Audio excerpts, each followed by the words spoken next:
예전 설교 말씀 중에 전해드렸던 예화 중에 제가 선글라스를 끼고 가게 안에 들어가 놓고 그 가게의 조명이 너무 어두운 것이 아닌가 생각한 적이 있다고 말씀드린 적이 기억이 납니다.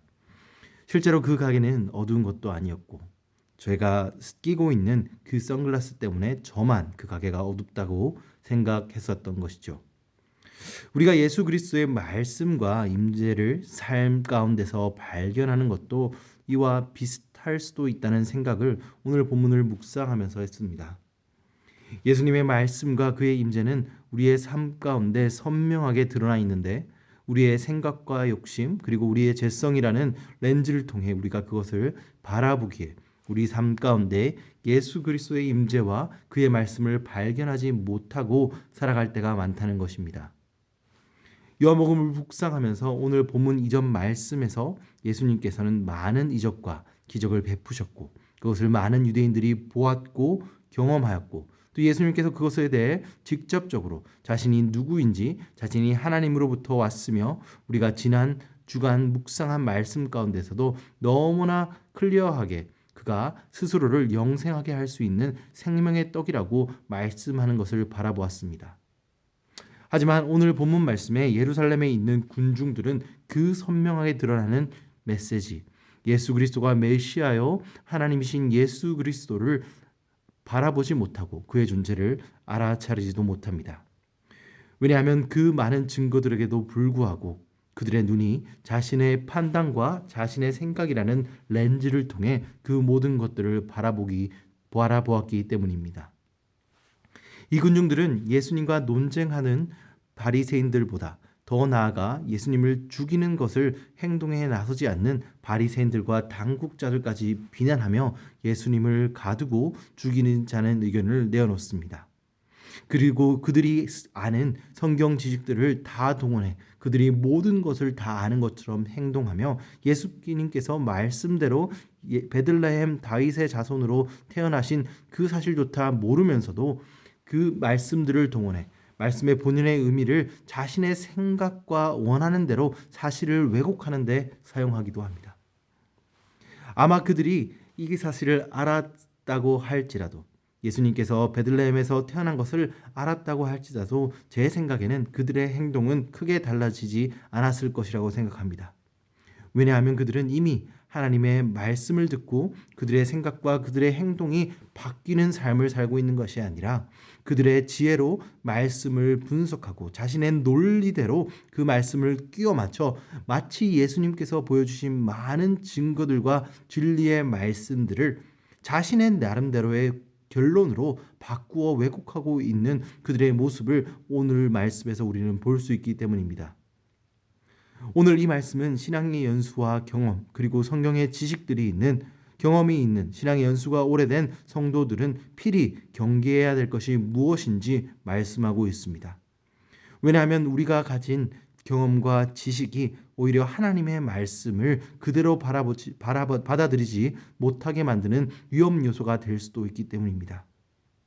우리의 신앙과 경험과 지식이 많지 않더라도 꼭 그것들이 오래되지 않더라도 언제나 나의 생각과 그 판단들이 하나님의 말씀과 하나님의 뜻보다 앞설 때 우리는 하나님의 그 직접 주신 말씀까지도 우리의 생각에 끼워 맞추는 잘못을 범할 수 있다는 사실을 기억해야 하는 것이지요.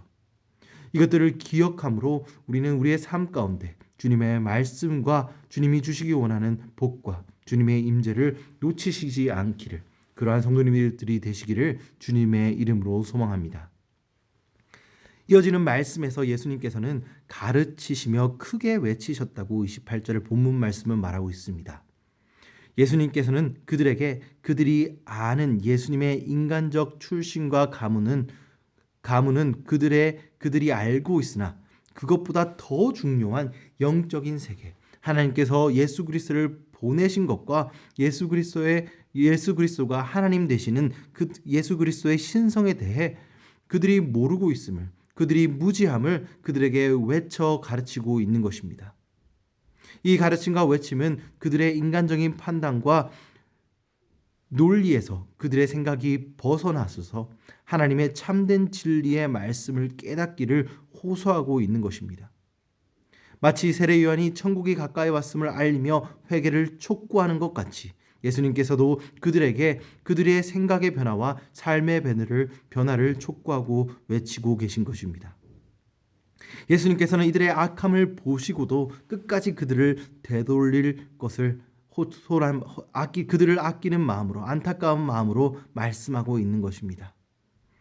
오늘 이 예수님의 외침은 진리의 말씀이 되어 기록되어 있고 우리에게도 외쳐지고 있음을 우리는 기억해야 합니다. 우리의 삶 가운데 우리의 판단과 우리의 가치 위에 계시는 하나님의 말씀을 우리의 생각으로 가리고 있지 않나, 우리는 우리의 신앙을 항상 점검해야 합니다. 우리의 기도 가운데 하나님의 진리의 말씀을 그 뜻 그대로 깨달을 수 있는 은혜를 우리는 항상 구해야 합니다. 하나님의 영감을 통해 여러 주님의 택한 자들을 통해 쓰여진 것이 하나님의 말씀이기에 성령을 통해 그 진리의 참된 의미를 깨달을 수 있어야만 주님께서 우리에게 원하시는 소원과 우리를 통해 이룰 주님의 비전에 대해 우리가 알 수 있기 때문입니다. 오늘 본문에 나와 있는 이 무리들은 하나님의 택함을 받은 이스라엘 민족 중에 한 사람들이었습니다. 또 그들은 구약의 말씀을 지식적으로 알고 있는 자들이었습니다. 하지만 그들이 예수님을 알아보지 못하고 그를 죽이려 했다는 것을 우리는 주목해야 합니다. 오늘 말씀 묵상 가운데 주님 앞에 겸손히 성령의 도우심을 구함으로 그 말씀의 참뜻과 진리의 말씀을 깨달아 주님의 말씀을 마음밭에 심고 그 마음에서 열매로 맺혀들여 주님의 소원을 이루는 데 사용받을 수 있는 성도님들이 되시길 주님의 이름으로 소망합니다. 오늘 본문의 마지막 단락에서는 예수님의 표적을 보고 많은 이들이 믿고 있다고 말씀하고 있습니다. 똑같이 표적을 보여주시고 또 어떤 이들은 예수님께서 그리스도라 하기에 차고도 넘치는 표적에 직접적으로 참여하였지만 어떤 이들의 마음은 열리나 어떤 이들의 마음은 여전히 열리지 않음을 오늘 말씀 가운데 찾아볼 수 있습니다. 이에 대해 예수님께서는 아버지께로 돌아갈 때 이 믿지 않는 무리들이 예수님을 찾지 못할 것임을, 그리고 예수님이 있는 곳에도 들어오지 못할 것이라고 분명하게 말씀하고 있습니다. 예수님을 믿지 않는 것에 따라서 이들에게는 확연히 다른 인생의 결말이 하나님의 심판의 때에 있다는 것을 예수님께서는 말씀하고 있는 것이지요. 우리가 우리의 영적인 시각 속에 쓰여진 우리의 판단과 우리의 생각을 벗어버려야 하는 이유가 바로 여기 있습니다. 예수님을 발견하지 못할 때, 예수님이 다시 오셔서 심판할 때 우리가 하나님 나라에 들어가지 못하는 그러한 위험이 우리의 생각을 들고 있을 때, 우리의 판단 속에 갇혀 있을 때 있기 때문입니다. 오늘 본문 마지막에 예수님께서 이 말을 하실 때에도 끝까지 많은 무리들이 그 말씀의 뜻이 무엇인가 알지 못하고 예수님께로 가지 못하는 말씀을 예수님께서 헬라인을 가르치기 위한 것인가, 다른 지방으로 가실 것이라는 말로 이해하기도 합니다. 왜냐하면 그 시각에 그들의 판단 가운데 예수님을 바라볼 때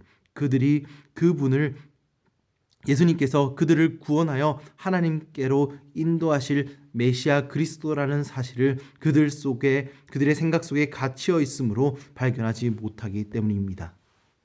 사랑하는 성도 여러분, 우리의 영적인 시각도 이와 같이 흐트러져 있는지, 우리의 판단 가운데 우리가 갇혀 하나님의 길이 아닌 나의 길을 통해 나의 길만 이루려고 노력하고 있는지 있는 것은 아닌지, 우리의 삶의 방향과 가치가 무엇을 향하고 있는지 우리의 마음과 우리의 심령을 주님 앞에 내려놓아야 할 것입니다.